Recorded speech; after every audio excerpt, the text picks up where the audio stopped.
My new wife is jealous of my dead wife and threw away her videotapes that I wanted to show my daughter. Now she's crying her crocodile tears, but I'm ready to divorce her. Chloe and I started dating in college and our love was still strong as we got older, so I proposed to her. We got married and after our wedding, she shared news to me that she was pregnant, and I was excited that we were expecting our first child. We even bought a video camera to make little tapes and snippets of her whole pregnancy. It was all wholesome things such as us joking around, having lunch together, or talking to our unborn child through the camera. We made a promise to only show our daughter on her 18th birthday, to show her how much she was loved and cared for, and even just to show her another side of mom and dad to her. Well, that never happened because 2 years after our daughter's birth, we named her Eleanor. My wife passed away due to an intoxicated driver crashing into her car as she was coming home from her mother's house. I was devastated and went into a deep depression. And it was worse because our daughter had to grow up without ever knowing her. My friends tried to get me to go out again and start dating, but every time I did I felt like I was betraying her. Fast forward 11 years later, I met Wendy. We instantly hit it off and she didn't mind that I had a daughter because she had 2 kids herself and just went through a divorce. We started dating and our relationship worked so well we got married 2 years later. Now, Eleanor's birthday is coming up and I kept all my wife's tapes for me to show her. Mind you, her mother died when she was just 2, so Eleanor doesn't remember her touch or her voice. She doesn't know how kind-hearted her mom is, how she would feed and rescue stray cats, how she was so funny she could make you laugh until you were gasping for breath.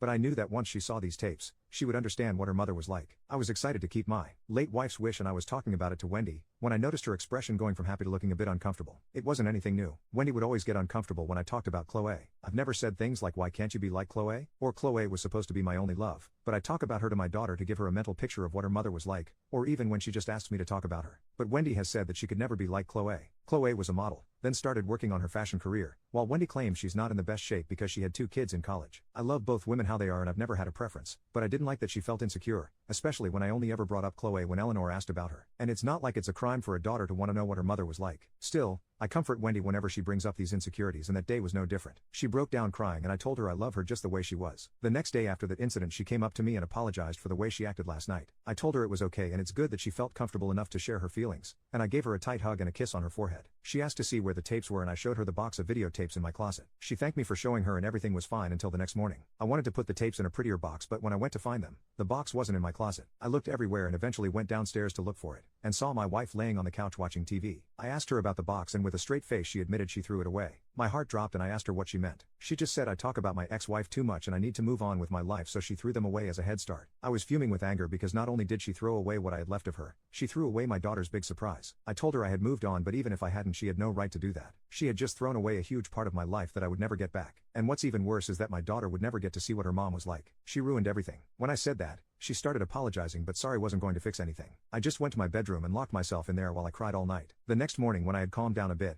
I went through my computer to find old files or any type of video of my late wife to give to my daughter. It hurt even more because sometimes my daughter still cries over the fact she never got to meet her mother, and I really thought the tapes would bring her closer to her. As for my wife, I've been ignoring her for the past day, but she's been texting me nonstop about how sorry she is. I really just can't look at her right now though. The next day, I checked the trash cans outside and in the kitchen, but I still couldn't find them. Trash day wasn't until Thursday, so I was confused as to where they went. I couldn't waste any more time, so I finally went up to Wendy and asked her about the tapes, but she didn't respond. So I threatened her with divorce, and that's when she told me everything. Turns out, she kept the videotapes in her car until trash day arrived because she knew I would look through it. So now I have the tapes and I couldn't be more relieved. But I'm really worried about Wendy's well-being. I think she needs therapy because while she's really good with my daughter and a good wife, I think she's trying to take Chloe's place by wanting to be Eleanor's mother. I'm also worried that if I don't divorce her, I will betray my daughter. My daughter is my number one, so I think I should find someone better that can respect not only me, but my daughter and her mother.